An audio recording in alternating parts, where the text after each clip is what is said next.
بسم الله الرحمن الرحيم الحمد لله والصلاة والسلام على رسول الله وعلى آله وصحبه وله أما بعد دستور أما شرعي أما حيرر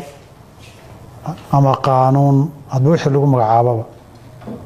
isagoo laftiisu heerar kala sarreyn leh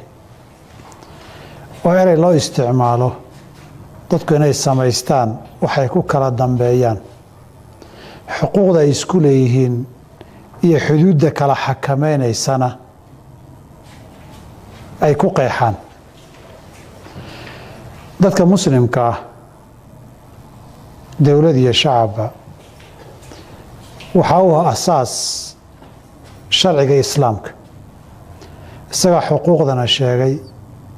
xuduudda aan la isu dhaafi karinna sheegay isagaa ku jiraan xeerarkii iyo axkaamtii dadka kala hagi lahayd dasaatiirta ama qawaaniinta ama xeerarka dunidu hadda samaysatay laba qaybood wey qaybi diin ahaan waa la ogol yahay oo dhib ma laha wixii aan shariicada khilaafaynin ama shariicadeennu aanay faahfaahinin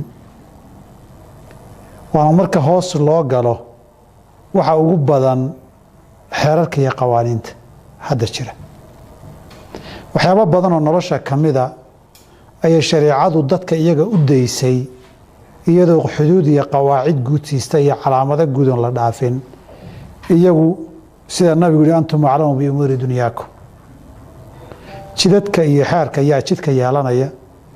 hadday isku dhacaan gardarrada yaa yeelanaya xilligee bay kuwan istaagayaan kuwanna istaagayaan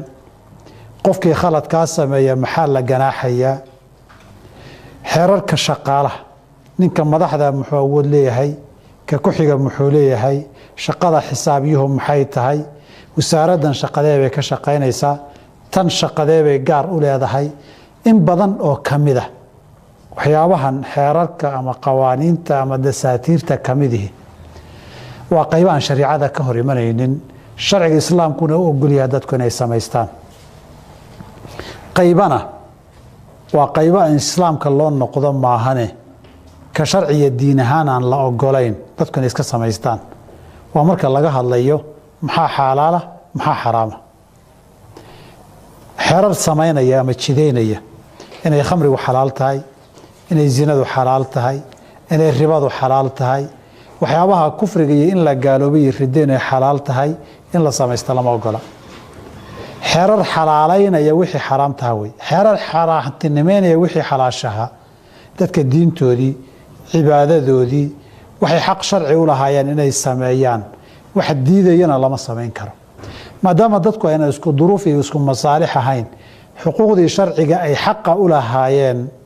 waa la xakamayn karaa hadday xuquuq dad kale ay sharci u leeyihiin ka xadgudbayso ama xuquuqda iyo danta guud iyo masaalixda guud xilli iyo wakhti gaara wixii ka hor imanaya waa loo xadayn karaa shuruud inayna dadka isugu dhicin oo isugu xadgudbinana waa lagu dari karaa wixii ijtihaadaadku markaa lagu ijtihaada laakiin mar waliba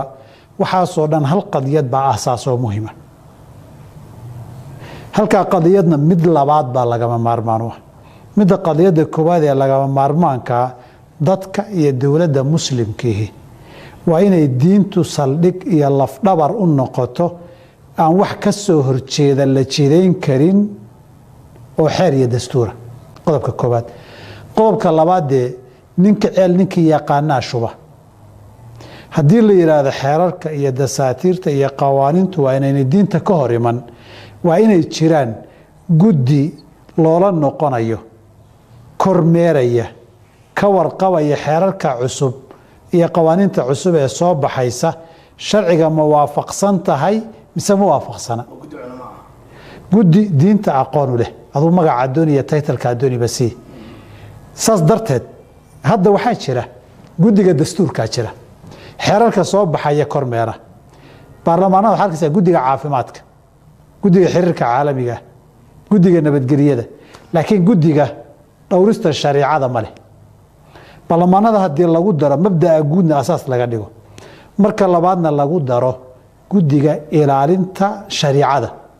oo qawaaniinta soo baxaysay hay-adaha iyo dowladaha iyo wasaaradaha kala duwan khuseeya inta loo geeyo eega wixii sharciga khilaafsan ila waxaa qodob laga dhigto la isku ogaa lama jidayn karee iyagu qiimeeya haddii intaa labada qadiyadood oo hadii waxaan magac u yeelahayne camal falayo la dhaqan gelinaya la helo